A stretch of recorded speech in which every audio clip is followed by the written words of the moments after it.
2025, la Chine a déjà investi 39 milliards de dollars en Afrique. Selon un rapport publié jeudi 17 juin par l'université australienne, le continent africain est en 2025 le premier bénéficiaire des nouvelles routes de la soie, lancées il y a plus de 10 ans. Cependant, l'Empire du Milieu a totalement revu ses priorités. Le Nigeria est devenu le principal bénéficiaire, tandis que les investissements se sont complètement taris au Cameroun. La Chine et ses entreprises ont investi en 2025 39 milliards de dollars en Afrique. Mais moi, nous nous posons souvent la question de savoir où est passé ces investissements. Ce ne sont pas des dons, ce sont des prêts. La Chine vient construire des routes, il vient construire des infrastructures. Et en retour, on paie, le continent ou bien le pays bénéficiaire paie avec ses ressources minières.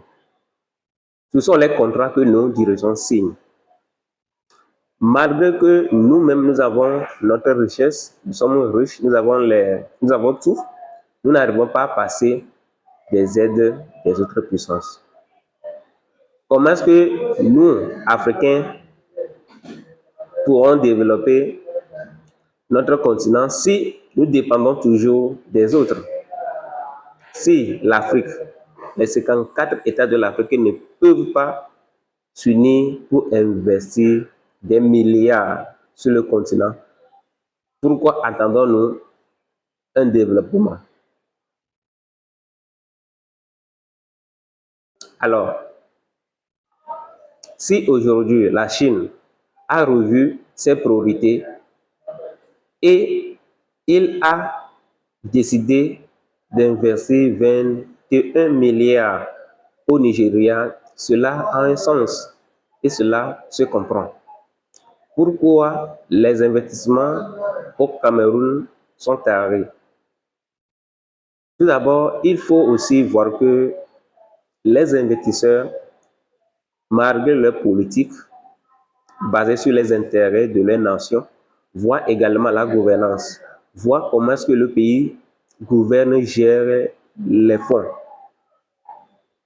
Si nous voulons avoir un développement, un continent, que notre continent devienne une puissance, il va falloir que nous travaillons, nous investissons dans la recherche, dans les laboratoires pour aider les génies africains à évoluer. Nous ne devons pas toujours rester et attendre les autres de venir investir. Ils viennent investir dans nos pays et rapatrient les bénéfices dans leur pays. À qui cela profite? Ils n'investissent pas dans les industries. Ils ne viennent pas implanter leurs industries ici, en Afrique, pour transformer les matières premières, mais plutôt ils viennent investir dans les routes pour pouvoir transporter nos ressources minières. Mais ça ne doit pas continuer comme ça. Réveillons-nous, que le continent se réveille. Que le continent se réveille. Ça me pousse à vous poser cette question. Est-ce que l'Afrique peut se passer des autres puissances? La Chine, la Russie, la Turquie, les États-Unis, les pays occidentaux. Est-ce que l'Afrique est prête pour passer de ces puissances? Très bientôt, nous allons également voir les pays asiatiques venir envahir l'Afrique. L'Afrique devient un champ libre pour tout le monde, où on vient cueillir les fruits, on vient manger quand on a faim et on repart.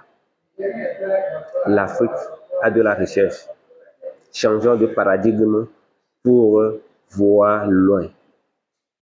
La Chine que nous voyons aujourd'hui, qui devient une puissance économique, n'avait pas été comme ça au début. Mais c'est grâce à leur politique et à la gouvernance qu'ils sont là où ils sont. Ils viennent investir chez nous, alors que la corruption est au niveau très élevé chez nous. Mais chez eux, tu ne peux pas détourner un seul franc public. Tu détournes un seul franc, c'est la mort. Mais en Afrique, c'est le contraire. Tu détournes un franc, on te confie 2 francs. changeons de mentalité. Dis-moi dans les commentaires ce que vous en pensez et à bientôt.